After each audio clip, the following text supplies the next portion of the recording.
United times, सच के सिवा कुछ नहीं, हर पल आपके साथ। बांग्लादेश में हुई हिंसा पर बीजेपी सांसद अरुण गोविल ने कहा, यह बहुत दुर्भाग्यपूर्ण है, ऐसा कहीं नहीं होना चाहिए, लेकिन यह लंबे समय से हो रहा है। पहले मंदिरों पर हमला किया गया, इसलिए हमारी सरकार और अन्य अंतर्राष्ट्रीय लोगों को यह सुनिश्चित करने के लिए कड़े कदम उठाने चाहिए कि हिंदू वहां सुरक्षित महसूस करें, और अगर वह तब भी सुरक्षित महसूस नहीं कर सकते हैं तो उनके लिए कोई और व्यवस्था होनी चाहिए या उन्हें देश वापस लाया जाना चाहिए। क्या कहेंगे इस पूरे विषय को लेकर? बहुत दुर्भाग्यपूर्ण बात है, ये नहीं होना चाहिए कहीं भी। और लेकिन ये अभी काफी दिन से हो रहा है, पहले मंदिरों पर हमला हुआ, फिर अब ये हुआ है। तो इस हमारी सरकार को भी और इंटरनेशनल दूसरे लोगों को भी इस बात के लिए बहुत ठोस कदम उठाने चाहिए कि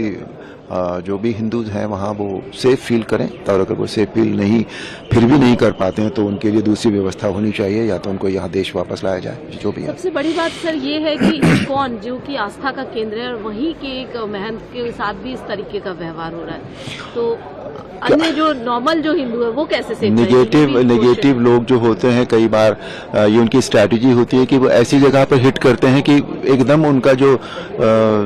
भी वो कहना चाहते हैं वो सबको समझ में आ जाए, जिस तरह से टेररिज्म होता है कि वो उस तरह से हिट करते हैं। हालांकि तो ये उन्होंने इस्कॉन पर इसीलिए ये सारा कुछ किया है ताकि ये बात बहुत बुरी तरह से फैल जाए चारों तरफ। तो पर जो भी हो रहा है बहुत गलत है और इसको ठोस कदम उठाए जाने चाहिए। सर, संभल की जो घटना है जिस तरीके से हुआ, लेकिन उसके बाद भी राजनीति भी तेज है और लगातार, हालांकि डिटेन भी वहाँ पर कई लोगों को गिरफ्तार भी किया गया है, FIR भी हुए हैं, तमाम चीजें हुई हैं, लेकिन फिर भी कहा जा रहा है कि सरकार की कहीं ना कहीं गलती रही है, पुलिस प्रशासन की गलती रही है, यही सबसे बड़ी वजह मानी जा रही है विपक्षियों की तरफ से, ये कहा जा रहा है। विपक्ष तो नेचुरली ये कहेगा ही कि सरकार की गलती है, सरकार की कमजोरियां हैं, लेकिन जिस तरह के हालात बने थे उस तरह के हालात को देखकर ये महसूस होता है कि ये सारा कुछ जो था वो एक प्री प्लान्ड वे में किया गया था। बिल्कुल सर, इतनी प्रचंड जीत हुई है महाराष्ट्र में, लेकिन उसके बाद भी लगातार कांग्रेस ये कह रही है, मल्लिकार्जुन खड़गे ने कहा कि भारत जोड़ो यात्रा की तरह हम एक यात्रा निकालेंगे जिसमें कि बैलेट पेपर के माध्यम से चुनाव हो, क्योंकि ये जो चुनाव हुआ है EVM के माध्यम से हुआ, पूरी तरीके से EVM मशीन जो है वो गलत निकली है, फॉल्स कैप्चर किया गया। जब भी विपक्ष के लोग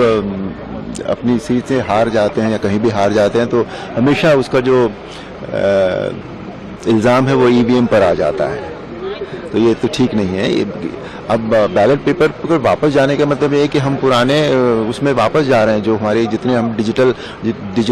डिजिटलाइजेशन हो रहा है, आज जितनी तरक्की हो रही है टेक्नोलॉजी में, हम फिर अपने आप को वापस ले जाने की कोशिश कर रहे हैं। तो और EVM पर बार बार ये होता तभी है, आप उठाकर देखिए कि जब भी हार जाते हैं तो वो EVM। बने रहिए हमारे साथ, हमारे चैनल को लाइक करें, सब्सक्राइब करें, बेल आइकन दबाकर कमेंट बॉक्स में कमेंट करना ना भूलें। धन्यवाद।